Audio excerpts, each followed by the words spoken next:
Treneri, kaip vertinat, kad Augusto Lima išvažiavo serijos metu, gimė vaikas, viskas aišku, bet kaip jūs vertinat, kad jis išvažiavo, paliko komandą? Kaip aš vertinu? Taip. Tai aš jam leidau išvažiuoti.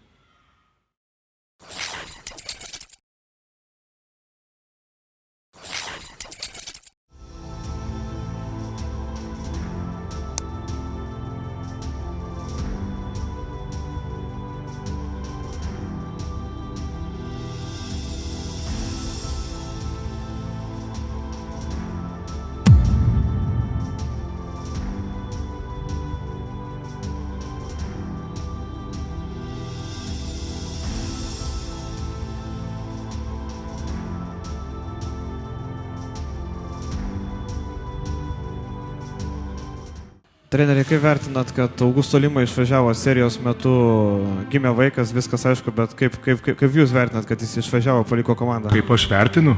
Taip. Tai aš jam leidau išvažiuoti. Bet ar normalu, kad pusfinaliai išvažiuoja žaidėjas vis tiek? O tu turi vaikų. Tai kaip turėsi vaikų, jaunuolį suprasi. Nes čia yra maksimumas, ką žmogus gali patirti. Vau, geras klausimas tikrai.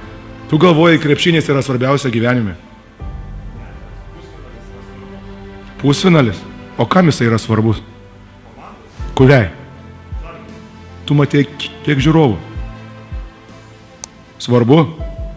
Ar žmogui? Tai tu kaip vaiką pirmą savo pamatysi, tai tu suprasi, kas yra gyvenime svarbiausia. Ateik su manim pašnekėti tada.